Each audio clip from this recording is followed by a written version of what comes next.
I'm Renata for Hamilton Beach, and this is the Stack and Snap food processor. Assembling traditional food processors can be time-consuming and frustrating. The pieces have to be lined up just right, and the twisting and locking can be difficult, if not impossible. Sometimes it takes longer to assemble than it does to actually process the food.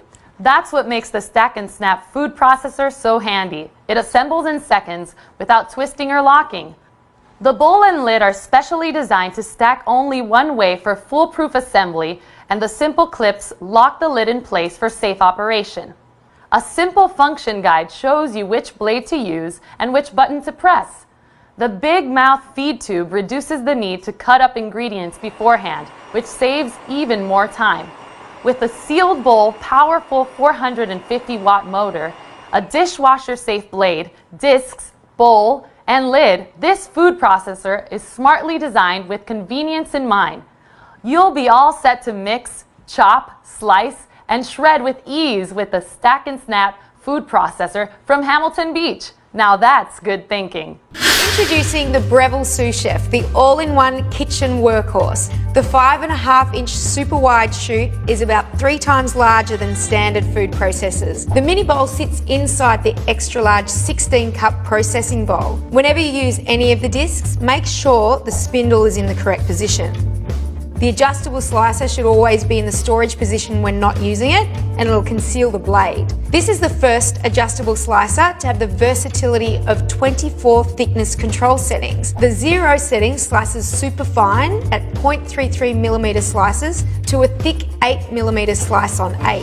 When you're slicing, check to make sure that the blade is at the 12 o'clock position, as you don't want it directly beneath the chute. The small chute is ideal for carrots or leeks when you don't need a pusher. The reversible shredding disc achieves both coarse and fine grating. For coarser shredding, to make things like coleslaw, the larger holes should be facing up. In seconds, you'll have perfectly grated cabbage. For finer shredding, flip the disc and have the smaller holes facing up. The julienne disc is great to cut carrots and zucchini for salads. For shorter matchstick size vegetables, use the small feed chute and put them straight in. Use the French fry disc and you can fit a whole potato to make 5-inch French fries. Or for a new twist, try sweet potato. Be sure not to apply too much pressure and just let it grab the potato. The emulsifying disc is used to whip and aerate ingredients such as cream, egg whites, milkshakes, and mayonnaise. The timer is handy to make recipes for the first time, and you can monitor the time it takes and then program it in for the next time. The micro-serrated S-blade chops raw and cooked food to puree, chop and mince. For many processing tasks, we recommend the pulse button so you can really control the size you want. For raw meat, chicken and fish, cut them into 1-inch cubes and then use the start pause button to mince them. The kneading blade is great for pastry and bread and can easily handle large batches of dough. The mini bowl is ideal for time-consuming prep chores like chopping garlic. To store, there's a retractable cord that neatly sits in the heavy-duty die-cast base, and you can lock the box and store it on its side. The Sous Chef, brought to you by the food thinkers of Breville. Assembling your KitchenAid food processor for all models that include a 2-in-1 food pusher. These instructions apply to the 7-cup food processor, the 7-cup food processor with ExactSlice system, and the 14-cup food processor with commercial-style dicing kit. Before using your food processor for the first time, wash all parts and accessories by hand or in the top rack of your dishwasher. Place the work bowl on the food processor base and align the raised locking element with the indentation on the base. Turn the work bowl counterclockwise until it locks into place. Pick the accessory you would like to use and install it using the instructions provided in the use and care guide specific to your food processor model. Once your preferred accessory is secured, place the lid onto the work bowl with the 2-in-1 feed tube positioned to the left of the handle. Turn the lid to the right until it locks into place, then fit the food pusher into the feed tube. If your food processor won't start, make sure the work bowl and lid are locked into place, checking that the lid is securely locked into the work bowl and the handle.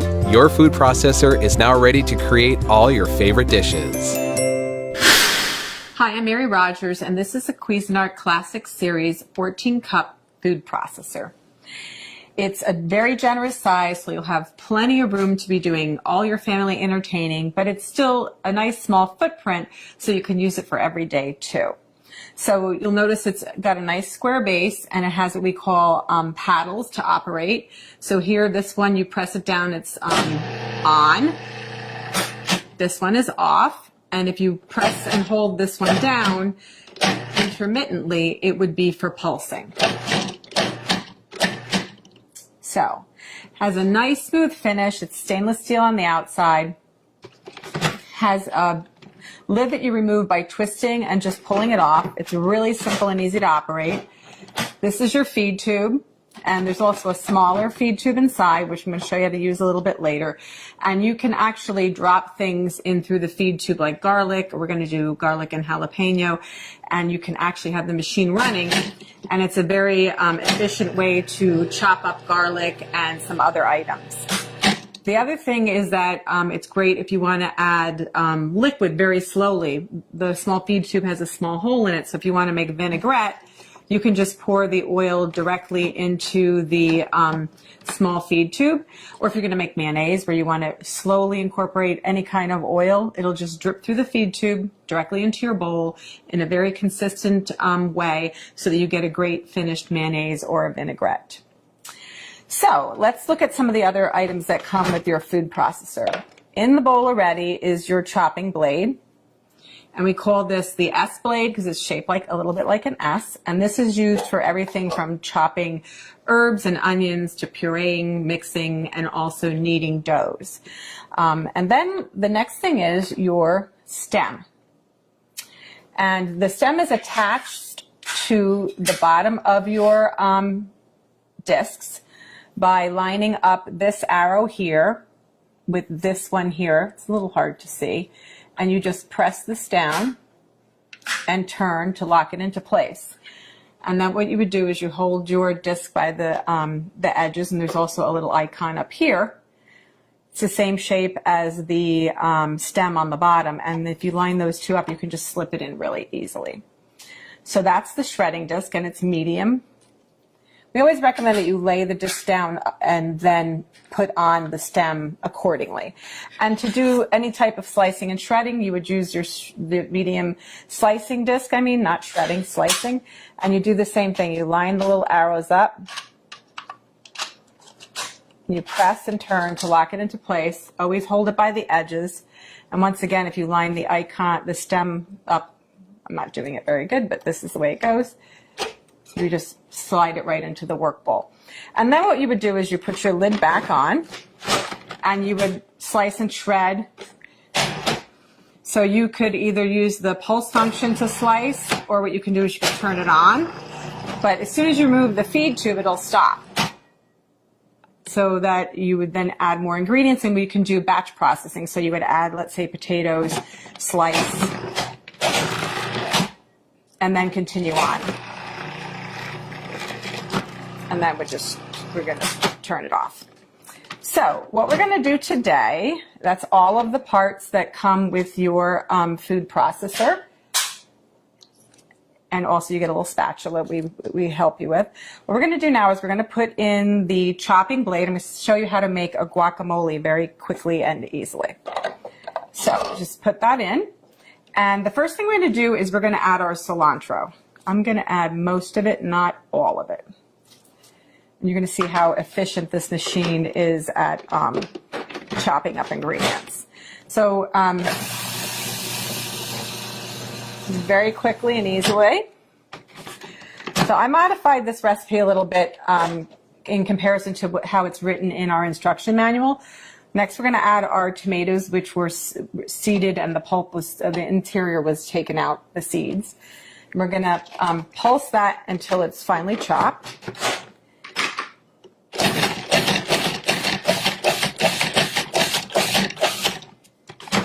When you first start using a food processor, it's a good idea to actually use the pulse function because of the fact that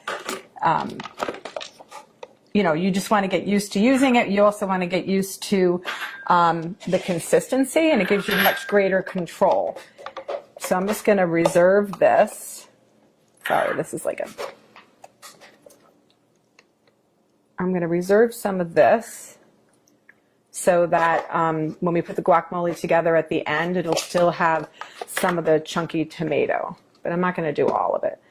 And when you know, if you have your own favorite recipes, you can modify accordingly. So just remember that whatever you put in the bowl first, if it stays in there the whole time while you're chopping and mixing or pureeing, that will be the smallest thing at the end. So just keep that in mind. So I didn't remove everything, just most of it. So the next thing what we're going to do is, with the machine on and running, we're going to drop in the garlic and the jalapeno through the feed tube.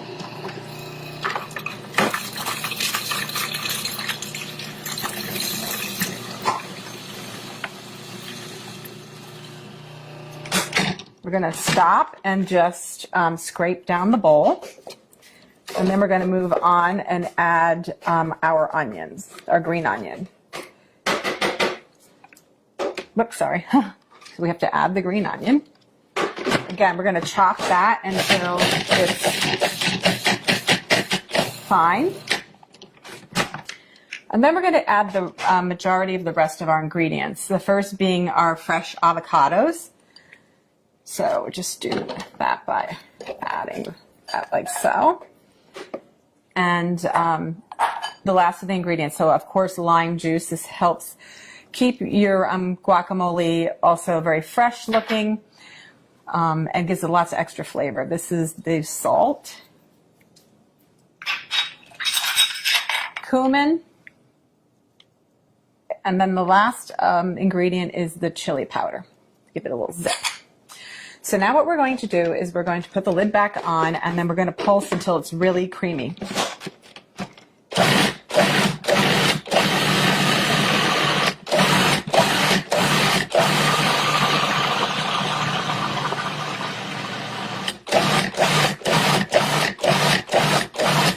Okay, and then what we're going to do is I'm just going to scrape it down one last time, and then I'm also going to add, because it still needs to be processed a little bit more. And then what I'm going to do at this point too is add the balance of the cilantro that I reserved.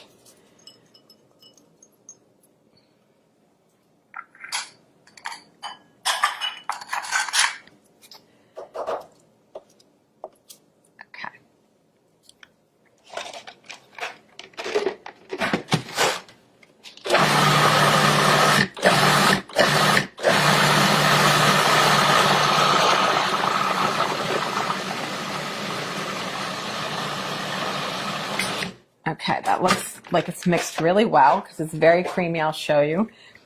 It's nice and very, very creamy looking. So the last step is to add back in the tomatoes and the cilantro. And this is really just so that they don't become, you know, when you're pureeing the guacamole, you know, if it stays in there the whole time, you won't see the chunks of the tomato anymore. Let's just add that back in, and we're going to pulse until it's incorporated.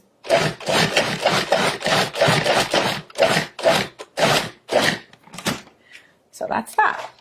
So now what we're going to do is I'm just going to add this to our decorative bowl for serving. And you know, you could also put a beautiful lime wedge on top. The other thing that you can do is add maybe a couple extra little pieces of tomato. I'm going to show you a little trick also. This is a really, really big batch of guacamole, so it's great if you're going to have a party.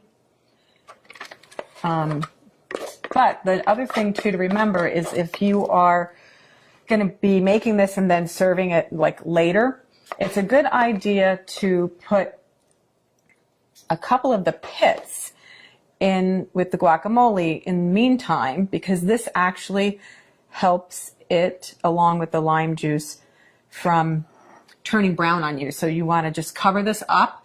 You can put it in the fridge if you want, or you can eat it right away.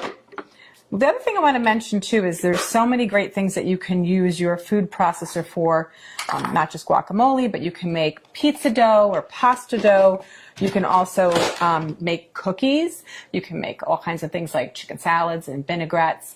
It's a lot of fun to use. It's really simple to operate. And the best thing about it is all the removable parts are dishwasher safe.